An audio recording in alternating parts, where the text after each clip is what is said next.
Hi, thanks for joining me again. This is Tom from doodie.com, and I was animating a scene today of Doodieman kicking a football, and about a third of the way into it, I realized I wanted to show you how I was doing it. So I've already drawn the green skeletons here, and he's kicking, and so I try to align the foot here a little bit better with his foot. And I've got the other poses as well of the actual kick. And to animate means to give life, and oftentimes I'll play the animation like this. I'll go back and forth between two drawings, and I'll leave the other football on the ground there for reference while I'm drawing it. So you'll see the one take off, but you'll see the one that's on the ground. This is the end pose where he lands. So now we're going backwards, and now we're going forwards. And he lands, and this is his final pose here. And again, I test a lot like this. Now I got the feeling that the arms weren't in the right place here, and so I stood up and I actually kicked. And I felt that my hands actually went more straight back. They weren't bent like that. And so erase and redo. And if you've got a friend that you can have pose for you, or even yourself, if you just get up and give something a shot, feel what it feels like so you know where the arms and legs go. Don't guess.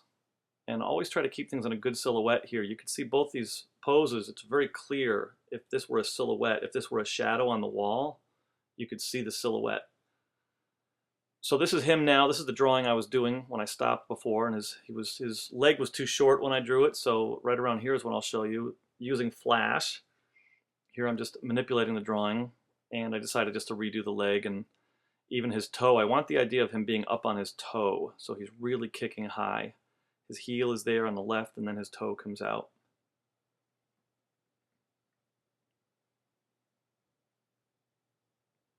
Flash is a great program. I love to draw in it, and I love to animate in it, but I also love to draw in it. Now, see the way I'm doing these little lines on his belly and on his thigh there? I just filled those in.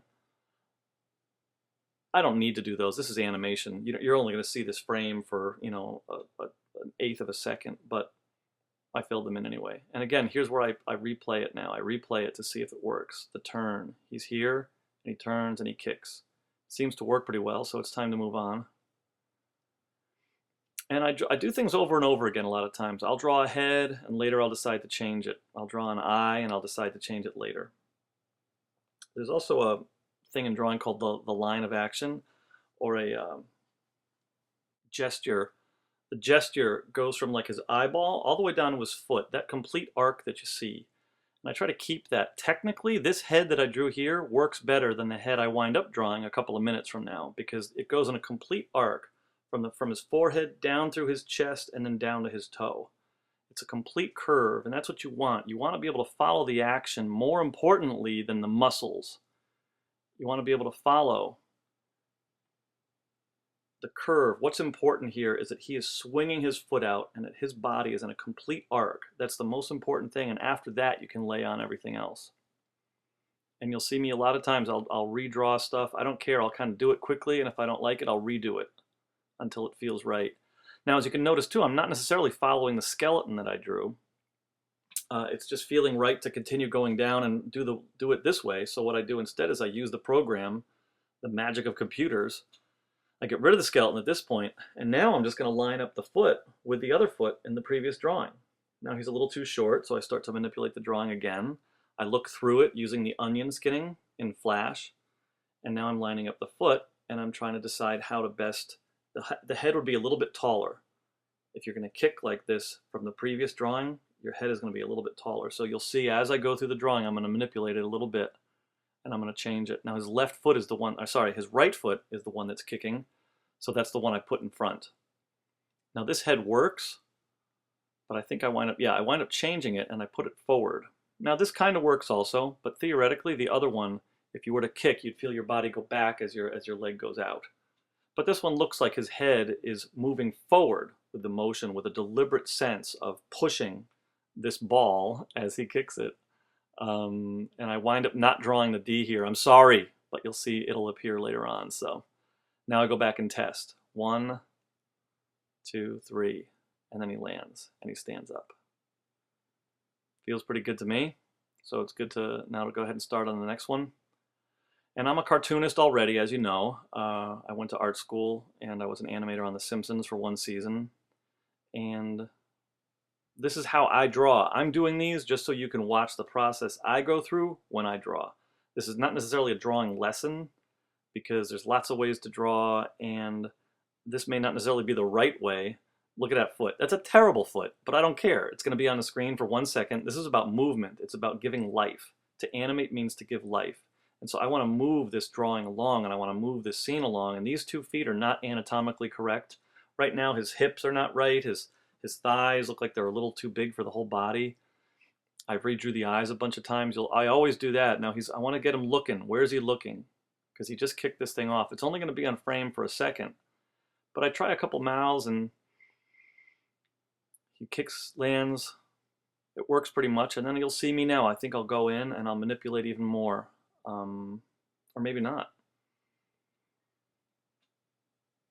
There's the D. Now there's a feature there called draw inside. So I'm drawing inside the red, and that's why the line goes behind the black. Same here. I draw with the flesh tone color inside so that the mouth remains. So he kicks.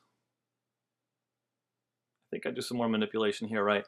Again, this is the idea. If he's standing straight up, I want him to actually, his body to go up higher, and I want him to lean forward as he kicks. So he goes up higher, and then he lands. Now this landing drawing, as I play it, seems a little too small. Go ahead and manipulate it again. This is just for me about cranking it out, getting it done, and then manipulate it later so that it plays well. It's about the motion. You can be a good drawer, but not necessarily a good animator. Or you can be a good animator, which means to move and to give life, but you may not be necessarily a good drawer. Or you don't have to have your drawings be so, detailed. Now here you'll actually see me draw several mouths, and in my opinion the expression changes every time I drew a different mouth on him, and I think I wind up changing it even at the very end. So as I do it, I think to myself, let's see, he just kicked something. That looks a little too happy, a little too sad, a little too sad, a little too bored, sad, and I'm not happy with any of these, but I stick with that one for a while. And again, I will follow the green skeleton only in so much as it helps me know what the drawing is going to be. But as I'm doing this now, I'm realizing I'm going to have his whole body lean forward on his 2 feet. And I'm going to change the drawing afterwards with flash. But I'm going to have him leaning forward almost like there's a, if there were wind coming at your face and you're leaning into it. And it's very much a hero pose at the end. I want him to be leaning into the future. I just accomplished this, and look at my goal. Look at what I just accomplished. And you'll see me, I'll do this a lot. I'll re-sketch things. I'll keep things loose and rough. Those are my favorite kind of cartoons, the kind of cartoons that are in the New Yorker or Playboy magazine, when they're very loose and you can see the artist's hand still in them. I like that a lot. There's a famous Buster Keaton movie where the wind is blowing and he's leaning into it as he's walking down the street. And that's what I wanted here. And again, afterwards, that's when I can line the feet up and get him in position correctly from the previous drawing. He lands and he bounces up. Now we'll start again. I play it, I see if it works. I can see behind him into the future. He goes down and he bounces back up again. That's called squash and stretch, and we'll do a whole episode on squash and stretch later. He squashes down and he stretches up into his final. And since this drawing is going to be the final drawing, it's what I sort of call the star. This is the star of the whole sequence. He lands here, and so I go in a little tighter, and I want to get the expression on his face just perfect. I experiment with a few different eyes. I wind up settling on a pair of eyes where the eye behind his head is a little higher. Now he's just kicked something high and off screen, so why not have the eye and the pupils go up at an angle to the left? Oh, his left. And the same thing with his mouth. I keep experimenting here. I want a certain look, and I'm not quite sure what it is, so I'll settle on something for now. And then in the end, I'll still make a choice about the mouth because there's a certain feeling I want. He's a hero. He's just accomplished something. He's leaning into the future. His chest is out. And it's about just feeling what feels right. Again, I use the draw inside feature so that hopefully, it becomes behind the black line a little bit. And I want to feel that roundness of his chest a little bit. Now here, when I draw the actual face, this is when I decide, okay, now I can go back in and get that final look for the mouth. Perfect. How do I know it's perfect? I don't know. It feels right.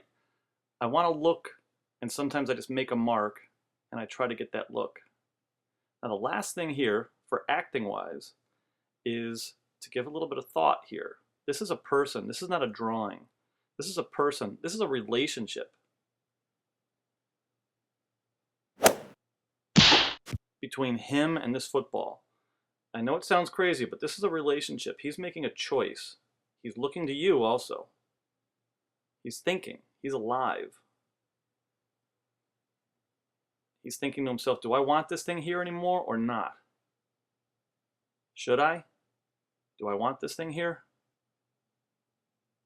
I'm going to make a choice here and I'm going to kick this thing. I'm embarrassed. Boom. So remember, this is to animate means to give life. I'm going to say that 1,000 times. He's thinking, he's looking down, and the timing can be such that you can make choices. You can change things. You could change how long his eyes stay on something. And then sometimes what I do is when I'm done, I'll go to sleep. I'll wake up and I'll think about a change I want to make. And I'll have the eyeball stay in a position a little longer.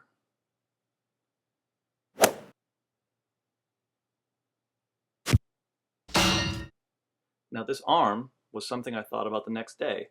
I didn't plan on it, but when I woke up the next day, I realized, again, the hero pose at the end. He's accomplished his goal. He's kicked something. He's looking off into the distance. I like his face. And I want to have him then really take that last moment and look. Thanks for watching. Take care.